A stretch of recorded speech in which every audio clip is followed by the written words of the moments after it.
You're listening to Rendezvous with the Writer with Bobbi Jean and Jim Bell, only on LA Talk Radio.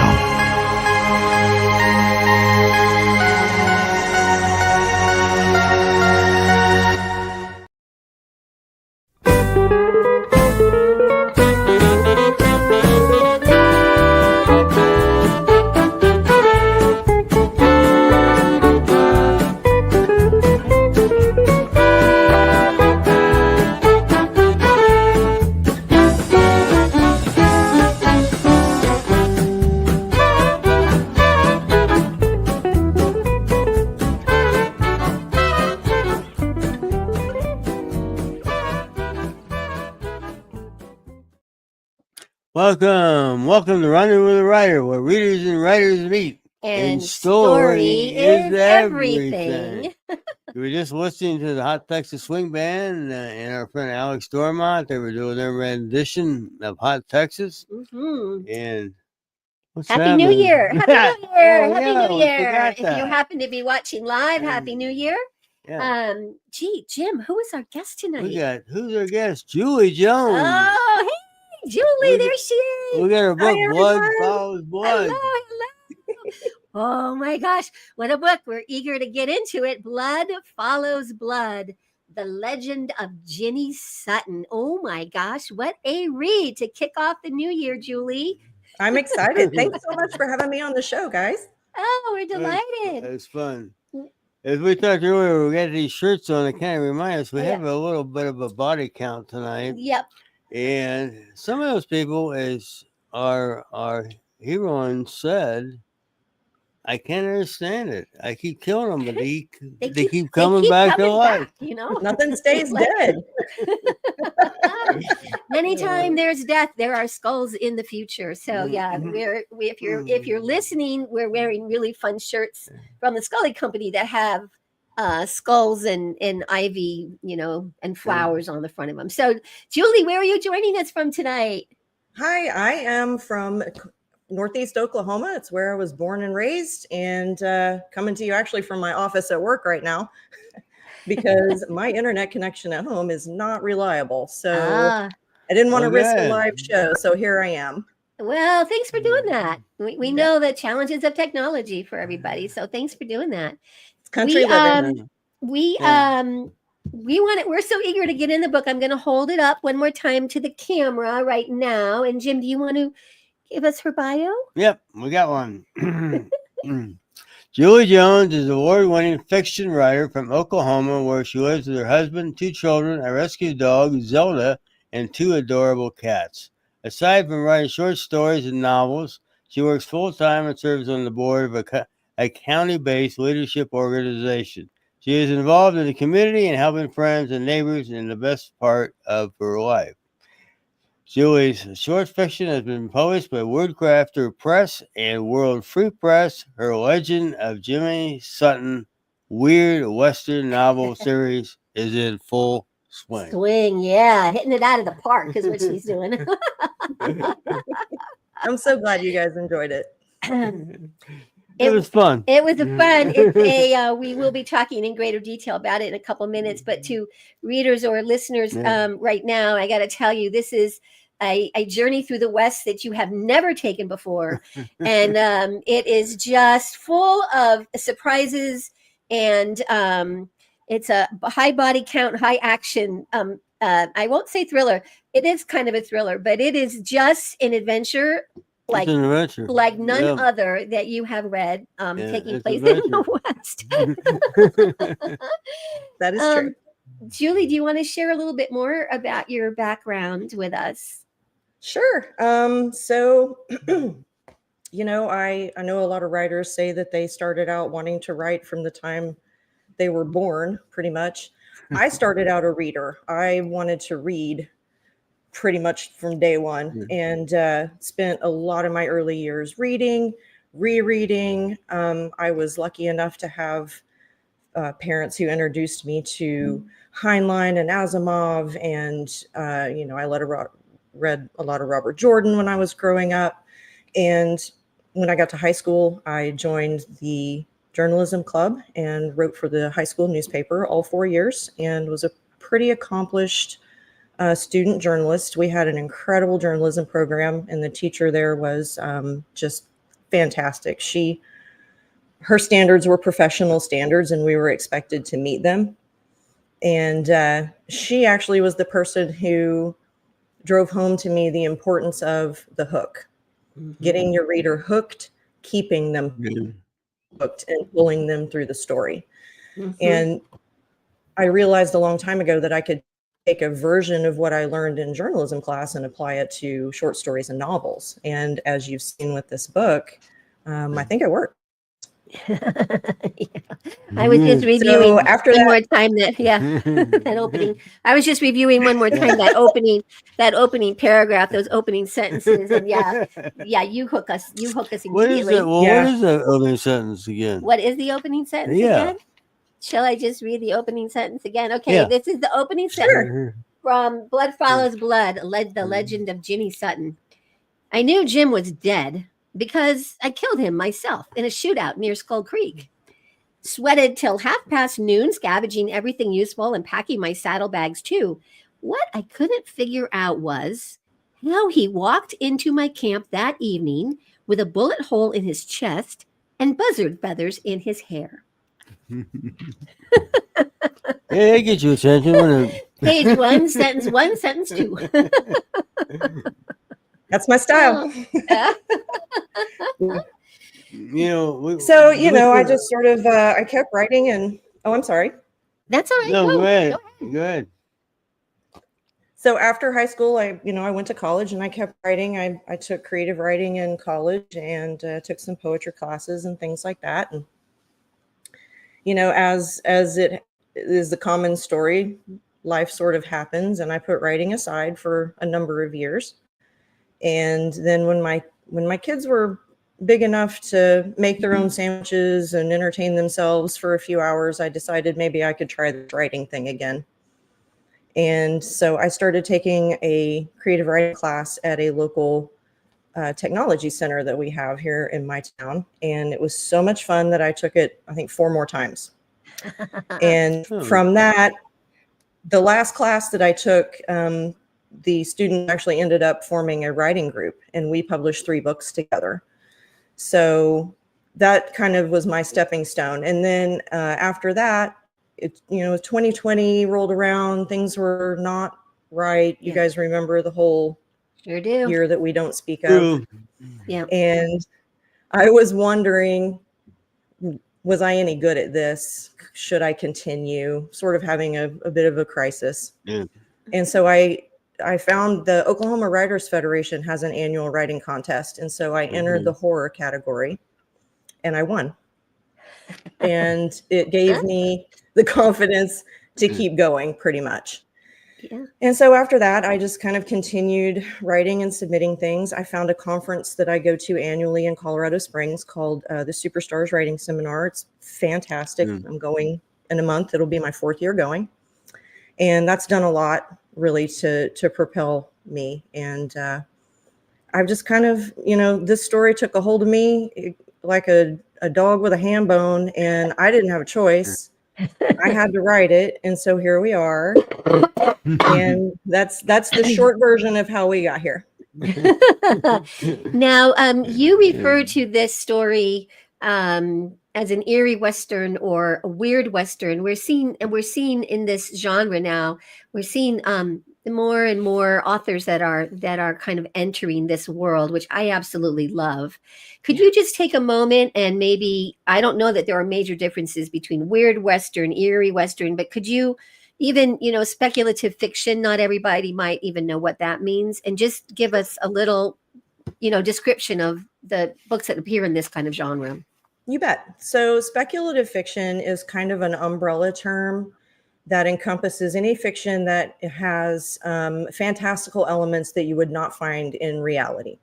So sci-fi would fall under that, fantasy would fall under that, and then underneath that, it's sort of like football brackets or sports brackets where you have your main header and then you have your brackets underneath, and those are your subgenres. So weird Westerns, you know, you could break it down actually into subgenres of weird Western. There's steampunk punk Western, there's splatter Westerns, Oh, which is a lot of blood and gore and things like that. You know, there's what you might call paranormal Western, where you're just dealing strictly like with ghosts and things of that nature. So, but I think all of those things would fall under kind of a broad scope of weird Western. So weird Western is just generally a Western story that has fantastical elements of some kind. Mine happens to have all the fantastical elements that I could get. Yeah, it has them all.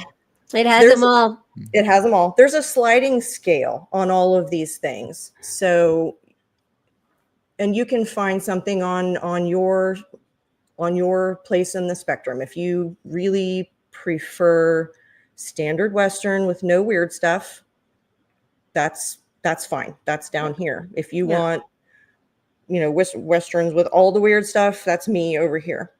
But there's something in between. So it's, you know, there's a lot of terms out there, and it can get confusing, and the subgenres can get a little gray and kind of overlap. So don't worry too much about trying to figure out what you want to, you know, specifically read or write. Just, you know, you can go to Amazon and just type in Western vampire book, and it will, if you want to read that, it'll give you options. Yeah. Well, this one might come up. This one might come up. You're right. Oh yeah, because we do meet some of those. Oh, we do. Yes, we do. Yeah, Yes, and you know, I'm sneak wearing a peek in the turtleneck. book. Yeah. Well, I'll tell you, in book 2, she's got a big vampire problem. So okay.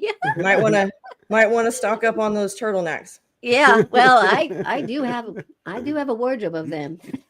What has called you to write within this genre?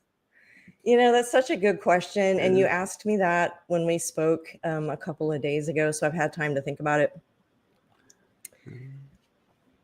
I never meant to write weird Westerns, but I think what happened was I found a space to create what I love. The number one advice that writers are given is to write what you know, write the book you want to read, those types of things. This is the book I would want to read. You know, I tried to go with the things that I know about life and put them in there. And it just felt like a comfortable space for me to tell the story I wanted to tell. And like I said, it took a hold of me. And I was just a conduit really for this story. I wrote the first 3 books of this series in about 18 months. Wow. Yeah. Yeah. So, and I started book 4. Actually, I was going to bang on with book 4, and I could feel myself edging towards burnout. I had started a new job actually right around the same time I started writing these books. And it's a fairly demanding job, but I really love it, and I'm glad to have it. And it was hard to balance the two things, but I put aside writing book 4 in favor of polishing book 1, getting it out there, polishing book 2, getting it out there. So once I get these 3 launched, which 2 and 3 will be coming this year, then I will go back. Yeah, I'll go back and get 4 written. 2 and 3 coming this year. Ooh. Yeah, I'm editing book 2 now, and I'm about a quarter of the way through it. I really would like to have it out before I go to Superstars in February, ideally. Oh, wow. I don't know if that's going to happen. I have the cover art. My fantastic cover artist has already done everything. He just needs me to get the back copy to him, and that's done. So it's just waiting on me, really. Yeah. Did you have a question? No, we're going down. We didn't want to miss anything, but then we didn't talk about we these. did, but yeah, we're one of the similes, right? Yeah. Let's go. Let's hit on those because that's part of her process. Yeah. What are we doing, hon? We are. There are some comments that we hear Jenny make through the book, and one is about fine print. So yeah, she learns in chapter 1 about that fine print because, Jim doesn't tell her all the details of why he's managed to come back from the dead. And as they say, the devil's in the details. So she learns quick, fast, and in a hurry that she had better get all the little details, every little nuance, every little bit and piece, because otherwise she's going to get tripped up. She learns that right away. Yeah. And it's a theme. I mean, that's kind of how I am. I really would like to know. It's not going to happen. Life doesn't really work that way. You're not ever going to know every little bit and piece and nuance of every situation. But ideally, I would like to know as much as possible about things. So, that's me through and through. I want to know what's going on. And we see her not get sharper is not really the thing, but learning about the fine print, she also kind of begins to learn. I got to ask that every time I might find myself in a negotiation of some kind. And we really see it much, much later in the book when she's with Queen Mab. And Ginny has really caught the whole thing about fine print and reading between the lines and nailing it down. And I thought that was just interesting as she does develop as a character through the book. She's not just a super sort of woman hero at the onset. We see her as she moves her way through this epic adventure. And she also likes to say, and this is good warning for the reader, damn, double damn, and triple damn. That's a real problem with her. Bad, worse, much, much worse. Right. Yeah. So, it's funny. The first drafts of all these books really were probably read more conversationally than they do as a novel because, and, you had asked me why I wrote them in first person. Yes. And that's another question. Yes. It's more immediate. I like the first person aspect of it, but also, in a way, it's easier to hide kind of the twists and turns that are coming because Ginny only knows what she knows when she knows it. And these books are her telling her story. And as you would tell your story to a friend, you don't give them every little, you foreshadow things even when you're telling stories to your friends. And so she doesn't give away everything, even in the retelling. And so it makes it more chronological in that way, I think. So it reads more of, an adventure as it does, someone telling you what they did.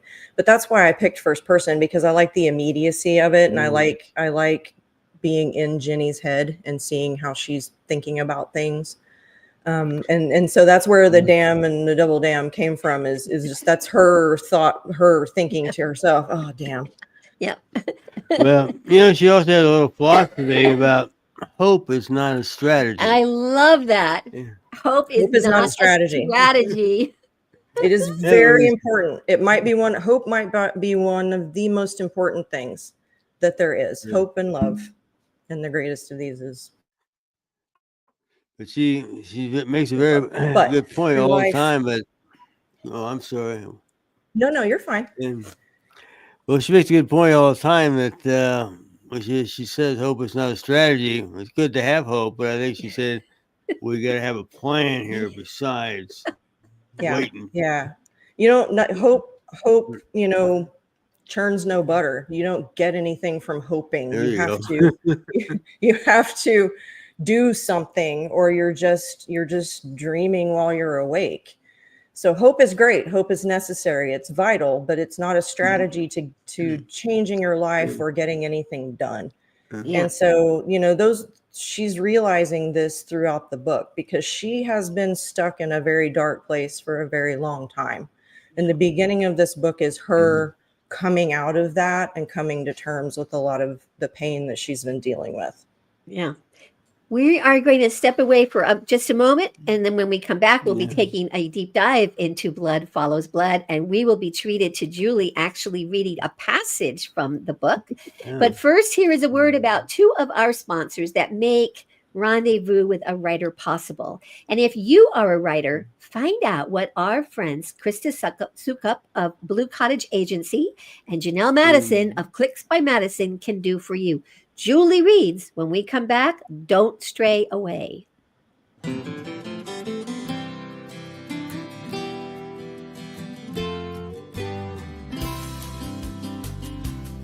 Rendezvous with a Writer is sponsored by Blue Cottage Agency and Clicks by Madison, your author publicity and book marketing team.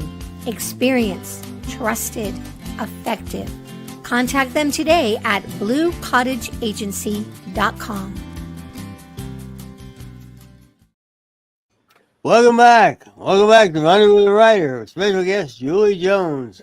And this book with a red cover, Blood Follows Blood. What a story. You know, Julie is just about to read a little I know. from the book. Julie's going to read for us, to us. How exciting. Yeah. So we talked, when we spoke on Monday, we had talked about the story out of Oregon about the unfortunate incident with the gentlemen who were Bigfoot hunting. And Bigfoot appears quite a bit in this book. A bit of an unsung hero, as a matter of fact. But in those days, this takes place in the late 1800s in Colorado. And Sasquatch, Bigfoot, those were not names that were used at that time for what we call those potential cryptids. I guess we'll just call them cryptids. So in the book, he's called Wild Man. So this is from towards the beginning of the book. It's about, I think, the second time that she encounters the wild man. Gray moved toward gold in the eastern sky when I woke for the day. A handful of coals remained under their bank of ashes, but it was enough to warm my last wedge of cornbread. While it heated, I packed and took the horse to drink. The wild man didn't appear, though I watched the far bank with eagle eyes. I pulled the cornbread off the heat and stomped out the coals. While I chewed, I searched for Jim's tracks. I'd left him floundering under the collapsed and burned tent, so I concentrated my effort around there and found what I wanted. The tall grass was bent and the dirt scraped from a body dragging across. The marks led to the creek. Mounted, I guided the horse to where the drag marks joined the water. Nothing on the other side showed where he'd crawled back out. I ranged down a half mile, then doubled back past the camp and traveled upstream. Neither hide nor hair. I reckoned he floated downstream. He'd make better time than crawling over land. The water was only knee deep, but that was plenty for moving a body. Pretty crafty for old Jim. The camp lay ahead around a bend on my left. I intended to pass by one final time and never think of it again, but the wild man stood on a sloping bank next to Jim's trail. Scattered amongst the fire's ashes were the filthy, torn rags that remained of the tent. Strangely, my horse whickered and danced a few steps, but showed no other alarm. I halted in the middle of the creek, less than 30 feet from the wild man. The rising sun picked up gold and red highlights in its brown fur, and its amber eyes studied me with keen interest. Too early for most birds, the loudest sound was water swirling around my horse's legs. The wild man flared its nostrils and inhaled deeply. It swung his head as if smelling the campsite and Jim's slithering trail into the water, then made a strange gesture and bared its teeth. I gathered it objected to Jim's scent. I waited, unsure. Then it pointed. There was no denying its clear communication. The wild man pointed at Jim's scrapes and dragged its finger along the bank to aim downstream. From horseback, I sat eye level with the wild man and gave it a solemn nod in hopes it understood. I rode away, daring to give it my back. I wagered it wouldn't attack, and it didn't. When I dared to look, it was gone. I shook off my chills and set to watching the banks for signs of Jim's exit. Yeah. The wild man. Oh, goodness. We're talking with our author guest tonight, Julie Jones, and that was a passage from Blood Follows Blood, the legend of Ginny Sutton. Oh, it was so good. When we ask a question about the cover. Oh, yeah. Yeah, you have a special artist that works that does this work for you. I tell you what, so if you can't, best advice I can give you is to make friends with a graphic artist 20 years ago. I was lucky enough 20 years ago to work at a company that it was a large format print shop, and they printed a lot of decals and did a lot of art and logos for companies and things like that. And the staff graphic artist was a man named Steve Clark, and we became friends. We've remained friends. His wife is we were at their house this weekend for a Christmas party, as a matter of fact. He is so talented. He's got a specific style that I really love. He really is terrific with the vintage kind of pulp style. And that's exactly what I wanted for these books.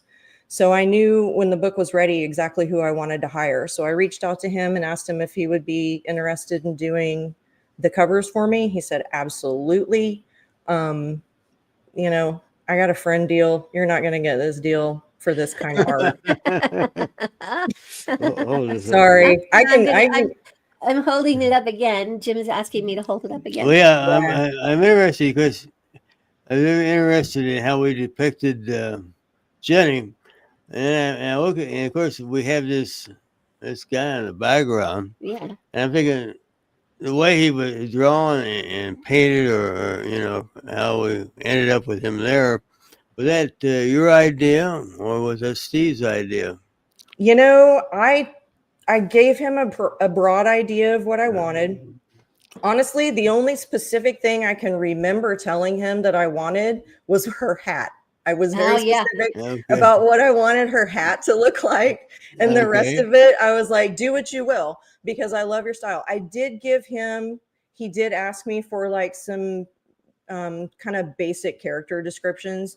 So I sent him one of Jenny and one, which I don't just over describe her in the books. Really. No, you don't. No, you don't. Because I prefer the reader to sort of imagine her however they would like. I'm not set on any specific. And honestly, on book 2's cover, which I have, and if you were a newsletter subscriber, you would have seen already. I think I have signed up. I think I did sign up for your newsletter. I'll go check. Oh, double check. I'm not sure if you did. I will. You may have, and maybe it was after I sent the book cover. It's been a couple of months since I sent the book cover out, but Jenny doesn't look really the same on book 2's cover as she does on book 1. And I'm fine with that. It's the cover for book 2 is amazing. We'll go check into that, Julie. Check it out. I'll probably do a cover reveal for it on my social media in the next, couple of weeks, especially if I'm going to be able to get book 2 out really soon. But so I could not be more blessed as far as a cover artist goes. And actually an editor for that matter, Erica Copeland, my editor, I met her. She was in my writing group with me that I met through the tech center, and she's fabulous. I couldn't ask for a better one. It's a team. You've got a team. Yep. What was sort of the inspiration behind the book? Well, so what happened is and I actually found the date for this scribbled in a notebook just a couple of weeks ago. In March 2022, I found an anthology call online for Weird Western stories.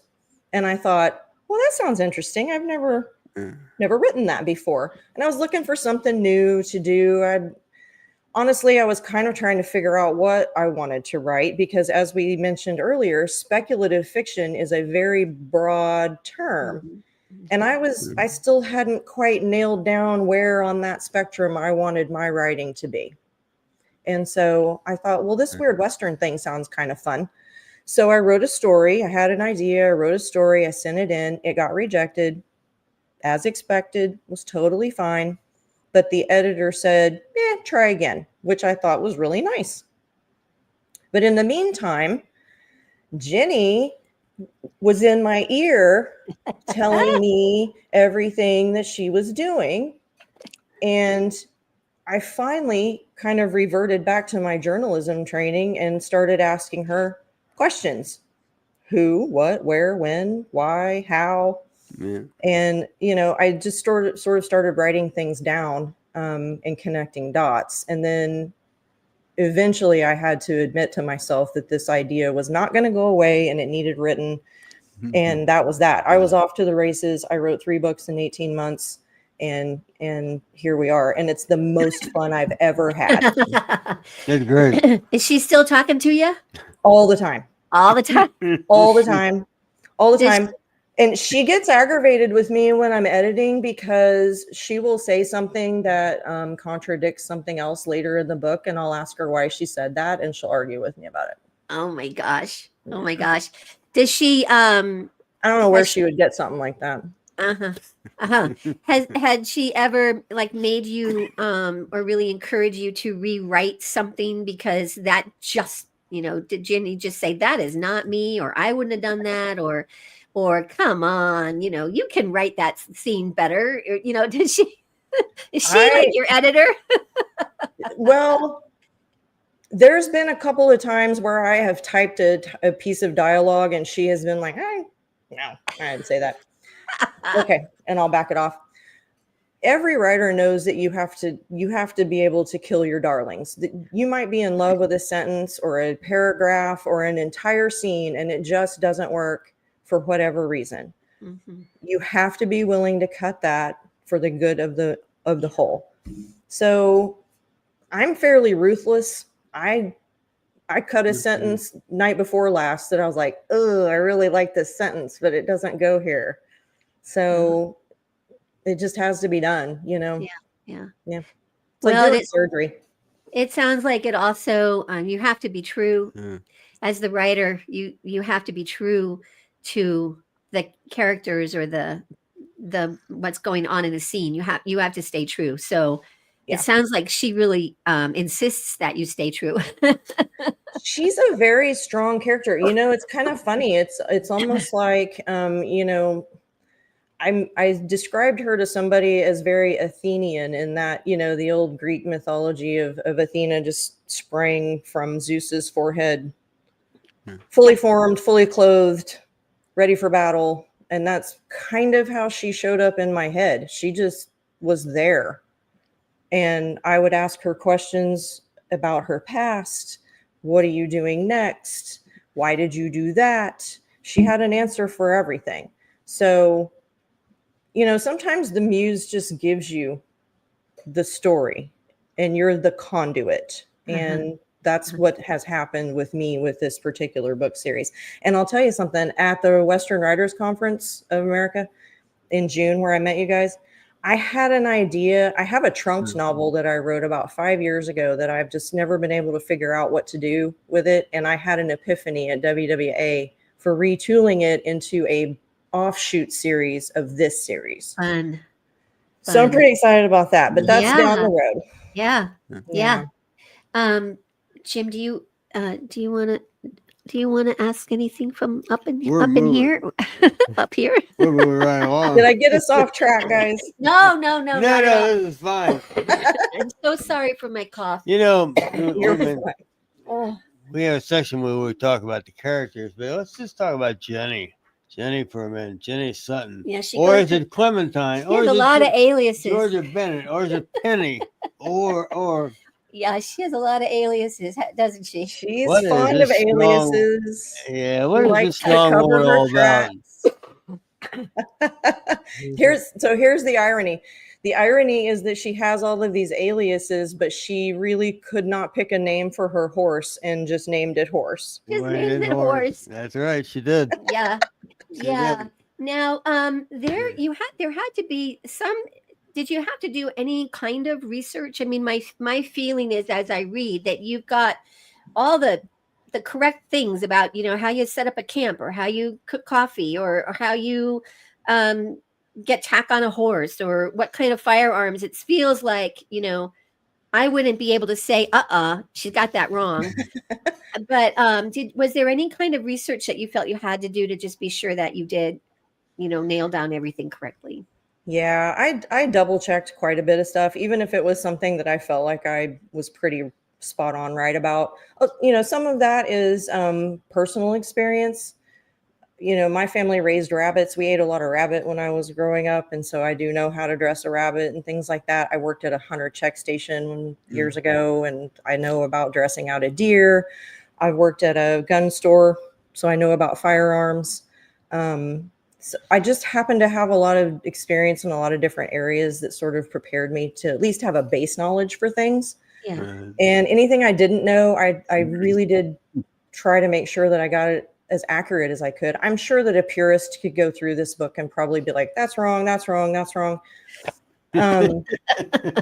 That's, and you know, I'm one thing that, and we talked about this before, in no way, shape, or form are these books meant to parody traditional Westerns. In no way, shape, or form are they meant to belittle or besmirch or put down. They're an homage. It's the idealized American West is our mythos. That's ours. That's where Americans get our myths.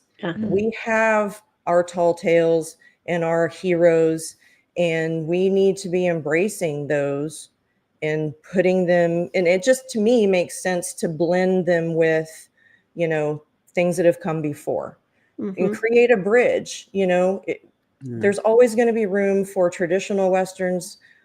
I think that weird Westerns make a nice little bridge for people who have only ever read fantasy or sci-fi to come over and read Westerns. Yeah. And the other way too, you know, if you've only ever read traditional Westerns and you would be interested in something like this, you know, maybe my books are something to work up to, but there's definitely, you know, books out there that introduce weird elements, speculative elements at a gentler, you know, lower level that you can kind of cut your teeth on and see if it's something you even like.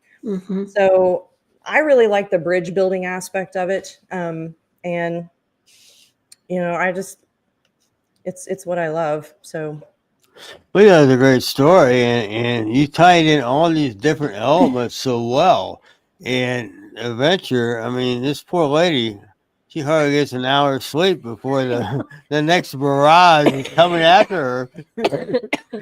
It is a lot. It is a lot. And, you know, before anyone is scared off of it, let me just say, I worked really hard to structure this book in a way where each chapter is almost its own little short story. Yes. Right. Yes. That's true. It's definitely one long cohesive story. Absolutely. And you definitely get a satisfying ending. But I try because I knew as I was writing it that it was a lot. I purposely structured the book that way so that, you know, binge readers would have a great time, but people who needed a place to stop could finish a chapter and stop. That too. Well, and as readers, you do take us, Ginny takes us on a very fast moving, these stories, very fast moving, and we might forget to breathe, maybe. So when that story completes and she's able to kind of take a rest, if you will, she's always got to have sort of one eye open, but you know, we appreciate that as a reader because it's like, oh, okay, you know, and then she's off and, you know, she's off and running and we have to, you know, be prepared to be following her. We're going to take a very short break. And when we come back, we want to talk a little bit about a few of the incidences that she finds herself in and maybe a little bit more about specific characters. So don't go away. This is an ad spot for OutWestShop.com, another one of our sponsors. And when we come back, we are getting into this epic odyssey. Stay tuned. Here at the Out West Shop, we're passionate about the American West, the truth and the myth. We're purveyors of fine Western goods. We scout for unique and distinctive apparel, accessories, home decor, and general merchandise that are a reflection of the Western lifestyle. We hunt for unique artisans and craftsmen who are inspired to create decorative art you can wear based on their own love for the story of the West. We round it up and bring it to you. Check out OutWestShop.com when you need anything Western. Yeah. Welcome back to Rendezvous with the Writer. We have special guest Julie Jones, and we're talking about this book, Blood Follows Blood. Oh my gosh! So Julie, when I was just kind of getting, you know, into it and reading it and going through, like, okay, here's the first entanglement she gets involved in. Oh, here's another one.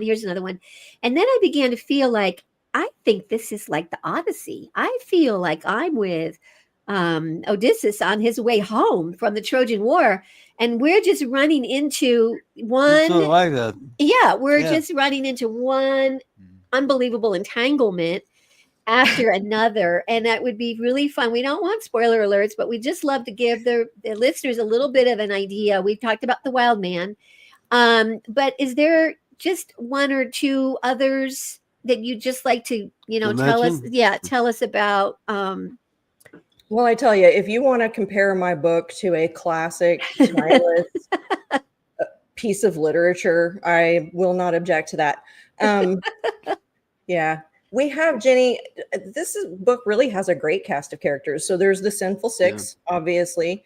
They were conscripted by the devil from the Mad Dogs. The Mad Dogs are a gang of bad guys. If you've seen the movie Tombstone, think the Cowboys from that movie. Yeah. So that's the Mad Dogs.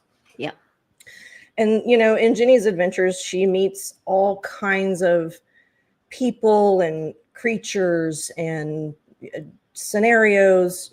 She meets naiads, and they send her on a side quest, and then they help her with other things. And she has friends at the Circus Fantastica that she goes to visit, and they help her track down one of the Sinful Six. And, she has run-ins with ghost soldiers and kidnapped children who are about to be eaten by a witch, and vampires and werewolves. And, it sounds a little kitchen sinky, but I promise that everything makes sense and the story progresses logically.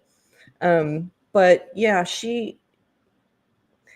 it's really kind of about her coming to understand that the world is much wider than she ever thought, and that there is room for her in it, and that if she can just figure out how to live in it, there's wonders around every corner. Mm-hmm. And that's really the lesson I've learned in my life, is that, bad things happen, but there's a lot of good out there, and there's things you can't even imagine waiting for you. Yeah. It looked like you were getting ready to ask something. So many characters. What was you talking about? They slip up on you as a reader. You think, oh my goodness, who thought about that? But when the mermaids came about. The mermaids. Yeah. The mermaid. Oh my goodness. I thought, what am I reading? Oh my gosh. Oh, it's a mermaid. And then I did foreshadow what the main mermaid was going to ask her to do. But yeah. So fun to have suddenly, mermaids in the Western story. And we go into the land that Queen Mab is, that sort of fairy enchanted land. So, and the next time, listeners, you find yourself in a mine and you're taking that mine tour, keep your eye open, for there may be a gate that would take you into another enchanted passage. That's true. I did not mention this, but earlier when we were talking about the short story that I wrote that inspired the books, that the short story that was rejected eventually became chapter 4 of book 1. And that is the chapter about the giant bugs. If you're squeamish about bugs, just skip chapter 4. She knows no fear. No, I don't. It's all on the table. She knows no fear, and she will run, to it. There's the scene on, is it Cry Baby Bridge? What's the name of the bridge? Cry Baby Bridge. Ma'am. And she hears these stories. Oh no, you don't want to go. Nobody makes it across, and she's like, but I got to get that way. And so she's never put off by the reputation that things have. She just like, no, there's got it. I'll figure it out. And of course, that's where the werewolves are, right? Is that where the werewolves are? Yeah. Well, hope is not a strategy. She needs to cross the bridge, and hope is not going to get her across the bridge. That's a fun one to write too, because I think every little small town in America has a crybaby bridge, and they all have a different story associated with them. And so I wanted to put in Crybaby Bridge, but I needed something different, right? And so I thought, well, what could be under the bridge that would put the story in? So that's kind of how that Isn't there a fairy tale with crossing the bridge and there's like little trolls or there's a nasty Yeah, gnome or the three something? billy Is that- goat stuff. yeah, There you go. I had not even made that connection when I read about that in the book. Oh my gosh, Julie, I can't believe what time I see it's at. Oh my goodness, we're Yeah. almost We're moving along. running out of time. Oh my gosh. It's gone so Julie, fast. tell us, we don't want to miss on how we find you, where people can buy your book, and again, a Yes. little recap of what's coming up next. Yes. So I have a website. It is juliejones.net. That's where you can sign up for my newsletter. Yeah, I'm going right there when we get off. I think I've done it, but I don't want to miss it now. Yeah, newsletter subscribers get all the early stuff. It's only once a month. I promise I will not bug you. It's once a month and then maybe new release stuff. And every newsletter ends with a picture of my dog, and she's adorable. And then on Facebook, you can find me at Julie Jones Writer, and on Instagram, I'm at J Jones Writer. Very good. Jim, do you have a quote or two? We have quotes. Yeah, I think I'm looking at, there's a little clock up here Yeah. on the left I'm staring at. Let's see, we got these. You don't you have? Hold on. I Here. got them. Yeah, you got them. We had too many pages They're tonight. hidden under the bio. Well, this is going to follow up a companion to your reading passage.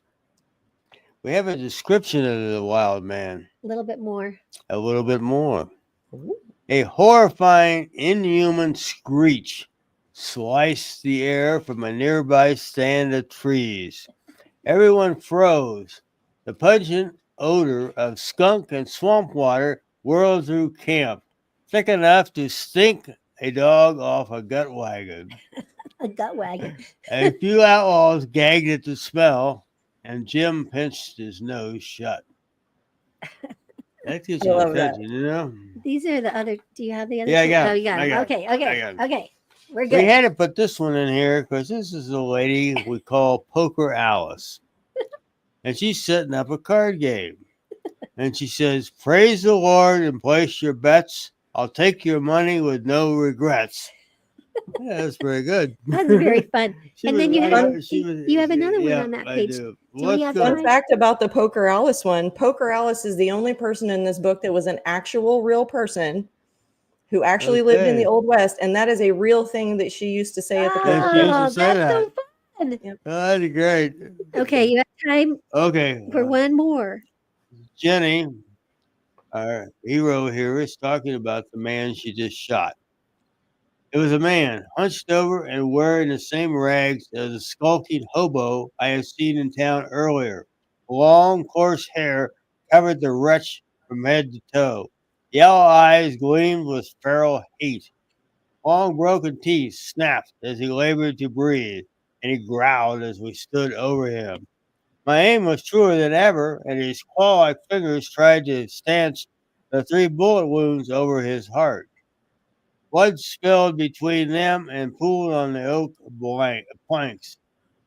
My brain finally figured it out. A werewolf.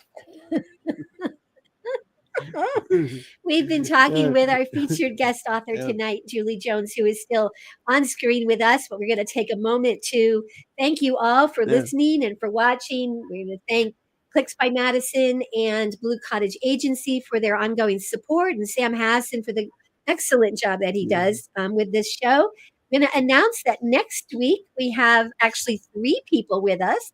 Henry Park, the film editor for True West Magazine, returns kind of at the special request of the 2 authors, Bill Markley and Kellen Cutsforth, that we met at the WWA. And they have written together 2 books, Old West Showdown. 2 authors wrangle over the truth about the mythic Old West. And they also together wrote Stand Off at High Noon. And what these 2 good friends and authors, co-authors, love to do is argue about who's right. What was the real story? Let's get to the bottom. Let's get to the facts. And so they are very excited to be with us next week. And it'll be kind of a little new for us. And we're looking forward to it. So do join us next week, same time, same station. And I guess, Julie, I think we're out of time. We want to That thank is a shame. I have loved talking to you guys. Thank you so much for having me on the show. Very good. And as we say to all our listeners and readers and watchers, it's always a great day out west. Keep writing and we'll keep reading. We'll see you down the trail. Bye. Bye-bye.